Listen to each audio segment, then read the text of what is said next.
क्या विपक्ष को मोदी सरकार के खिलाफ पहली बार एक ऐसा हथियार मिल गया है जिसके जरिए वो न केवल लोगों के घरों तक, लोगों के जहन तक, बल्कि लोगों के सीधे किचन तक पहुंच गया है।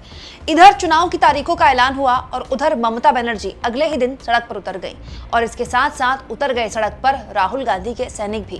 दोस्तों, दो अलग अलग तस्वीरें आज आपके सामने मैं रखना चाहती हूँ। एक तस्वीर ठीक पश्चिम बंगाल में विधानसभा चुनाव की तारीखों के ऐलान के बाद कैसे पश्चिम बंगाल की मुख्यमंत्री ममता बनर्जी अपने भतीजे अभिषेक बनर्जी और पूरी की पूरी पार्टी के साथ मार्च पर निकल गई। मार्च एलपीजी सिलेंडर को लेकर। वहीं दूसरी ओर एलपीजी सिलेंडर और अमेरिका और भारत के बीच हुई ट्रेड डील को लेकर सड़क पर उतर गए राहुल गांधी के सैनिक, यानी कि यूथ कांग्रेस के कार्यकर्ता, जिन्हें राहुल गांधी अपने बब्बर शेर बताते हैं। दोनों एक ही मुद्दे को लेकर मोर्चे पर उतर रहे थे और दोनों की ही भीड़ में जबरदस्त उत्साह देखने को मिला। दोस्तों, सबसे पहले बात करते हैं ममता बनर्जी के मार्च की। ममता बनर्जी का एक स्टाइल ऑफ पॉलिटिक्स है।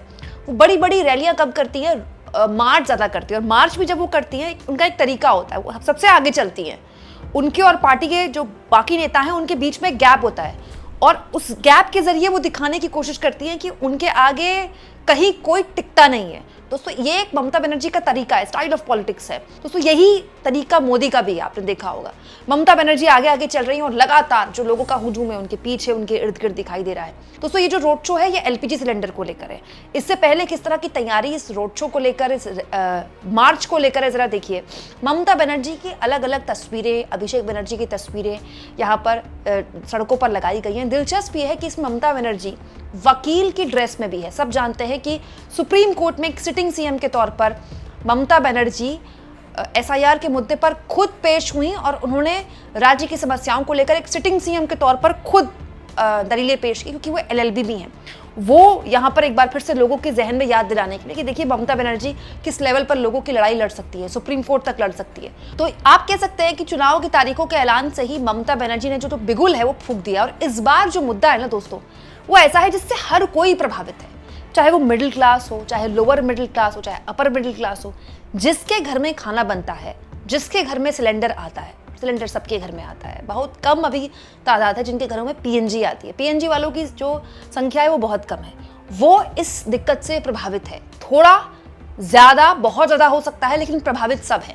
और उसी चीज को इनकैश करने के लिए यहाँ ममता बनर्जी उतर गई सड़क पर, यह कहते हुए कि पहले नोटबंदी की लाइन में, उसके बाद कोविड की महामारी की लाइन में, उसके बाद एसआईआर की लाइन में, और अब देश की जनता को सरकार ने लगा दिया है सिलेंडर की लाइन में। वहीं दूसरी ओर दोस्तों, कुछ ऐसा ही हल्ला बोल आज यूथ कांग्रेस के कार्यकर्ताओं ने भी किया। हालांकि जब भी यूथ कांग्रेस के कार्यकर्ता ऐसा विरोध करते हैं तो मेरे मन में यही बात आती है कि इस विरोध को कौन दिखाता है। जब यूथ कांग्रेस के कार्यकर्ता एआई समिट में पहुंच जाते हैं तो उनसे कहा जाता है जंतर मंतर में प्रोटेस्ट करो। लेकिन जंतर मंतर में जब प्रोटेस्ट करते हैं यूथ कांग्रेस के कार्यकर्ता, तो आपको कहीं कोई मीडिया, कोई न्यूज़ चैनल या कहीं पर भी किसी भी तरह से इसकी कोई कवरेज नहीं दिखाई देगी। लेकिन अमेरिका और भारत के बीच ट्रेड डील, एलपीजी सिलेंडर को लेकर और इस नारे के साथ नरेंद्र सिलेंडर और नरेंद्र सिलेंडर, इस नारे के साथ यूथ कांग्रेस के कार्यकर्ताओं ने आज संसद घेराव का कार्यक्रम बनाया। दोस्तों, सबसे पहले जंतर मंतर पर प्रदर्शन शुरू हुआ। जंतर मंतर पर यूथ कांग्रेस के नेता, कांग्रेस पार्टी के नेता जैसे सचिन पायलट थे और रणदीप सुरजेवाला थे, इमरान प्रतापगढ़ी थे, इन्होंने अपनी अपनी बात रखी। यूथ कांग्रेस के नेताओं ने अपनी बात रखी। उसके बाद सभी ने मार्च निकाला। मार्च निकालते हुए संसद का घेराव करने के लिए कार्यकर्ता पहुंच रहे थे, जहां इनकी पुलिस से झड़प हुई। देखिए, आप कह सकते हैं पुलिस उनको रोक रही है बैरिकेड क्रॉस करने को लेकर, लेकिन यूथ कांग्रेस के कार्यकर्ता लगातार आगे बढ़ते हैं और उसके बाद बैरिकेड से कूद जाते हैं। और जब वो आगे बढ़ जाते हैं तो पुलिस उनको कैसे उठा उठा कर ले जा रही है।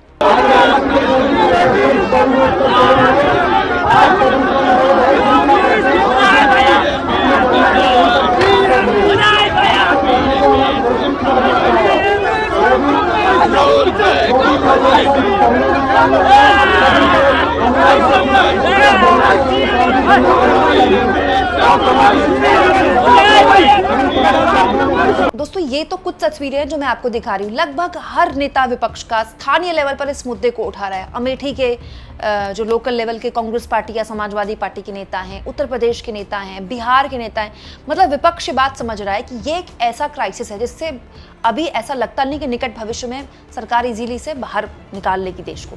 दूसरा, इससे हर कोई प्रभावित है। दोस्तों, कोई आदमी एक दिन लाइन में लग जाएगा, 2 दिन लग जाएगा, तीसरे दिन से उसका सब्र का बांध टूट जाएगा। और ये एक ऐसा क्राइसिस है जो मैन मेड है, नहीं होना चाहिए था। और ये भी सच है कि इसके लिए हम जिम्मेदार नहीं हैं। लेकिन अब लोग ये सवाल पूछेंगे कि वो 56 इंची, वो डिप्लोमेसी करने वाले, क्या जरूरत थी आखिर प्रधानमंत्री को एक ऐसे देश में जाने की युद्ध से पहले, जिन्होंने युद्ध छेड़ा और भारत के सामने ये समस्या खड़ी हो गई। न ये युद्ध होता, न ये समस्या हमारे सामने होती। दोस्तों, बीजेपी के बड़े बड़े नेताओं से पूछो तो वो दे नहीं पाते, इधर उधर जवाब देते रहते हैं कि आखिर ठीक युद्ध से पहले मोदी जी इजराइल क्यों गए, और गए तो गए, क्या मोदी सरकार के पास इसकी कोई एडवांस में प्लानिंग नहीं थी? आज मल्लिकार्जुन खड़गे ने भी संसद में यही बात बोली कि आपको पता था ये क्राइसिस हो सकती है, सबको पता था कि ईरान पर हमला होगा, तो क्या आपने प्लान बी कोई तैयार नहीं किया? आप तब एक्शन में आए जब क्राइसिस आ गई, और ये हमेशा होता है, विपक्ष ही आरोप लगाता है जब क्राइसिस हो जाती है तब सरकार एक्शन में आती है। और इस बार तो सरकार एक्सेप्ट ही नहीं कर रही कि क्राइसिस है। मोदी जी के हिसाब से या तो उसके नेहरू जिम्मेदार है या फिर कांग्रेस पार्टी की अफवाह। यही बात आज यूथ कांग्रेस के कार्यक्रम में कुछ इस तरह से नेताओं ने बोली। और आज मेरी आंखों के सामने हजारों की तादाद में देश भर के अलग अलग राज्यों से आए हुए हमारे नौजवान साथियों, कीमत तो बहुत बढ़ गई शहरों में धान की, कीमत तो बहुत बढ़ गई शहरों में धान की, लेकिन विदा न हो सकी बेटी किसान की। मौका मिला तो लोगों ने कुर्सी के वास्ते तस्वीर ही बिगाड़ दी हिंदुस्तान की। अमेरिका के आगे घुटने टेक करके ट्रेड डील करने वाले नरेंद्र मोदी जी के सामने आज देश के ये जो नौजवान जंतर मंतर की सड़कों पर खड़े हैं, मैं इन नौजवानों को सैल्यूट करता हूं कि पिछले कुछ महीनों में युवक कांग्रेस ने इस सरकार को यह बता दिया कि जो लोग जिंदा हैं वो जिंदा नजर भी आते हैं। सरकार कितनी भी तानाशाही पर उतर आए, हम कोई भी प्लेटफॉर्म हो, खड़े होकर के सरकार के खिलाफ सीना तान करके कहेंगे कि PM is compromised, PM is compromised. और यह दिखाया है यूथ कांग्रेस के साथियों ने, वो साथी जो इस देश के किसानों के लिए, इस देश के नौजवानों के लिए, इस देश की जिंदा दिली के लिए जेल होकर के लौटे हैं। मैं उन तमाम साथियों को सैल्यूट करता हूं।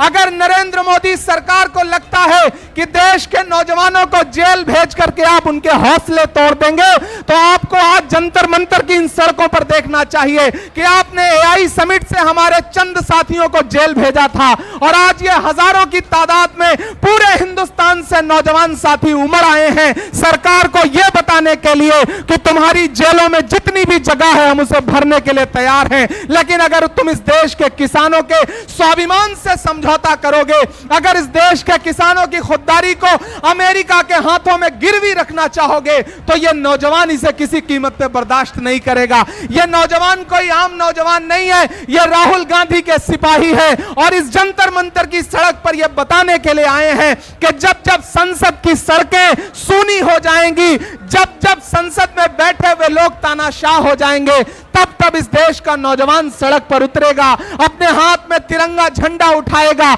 और तानाशाह की आंख से आंख मिला करके कहेगा कि तुझको कितनों का लहू चाहिए अर्ज़े वतन, कितनी आहों से कलेजा तेरा ठंडा होगा। हम सारे लोग तैयार हैं। यहां मंच पर जो किसान साथी बैठे हैं, मैं इनको भी सैल्यूट करता हूं और आपके जज्बे को भी सैल्यूट करता हूं। हमारे साथियों के हाथ में संविधान की प्रस्तावना है, कुछ साथियों के हाथ में भगत सिंह का पोस्टर है, कुछ साथियों के हाथ में इंदिरा गांधी जी का, कुछ साथियों के हाथ में बाबा साहब अंबेडकर का, कुछ साथियों के हाथ में महात्मा गांधी का पोस्टर है।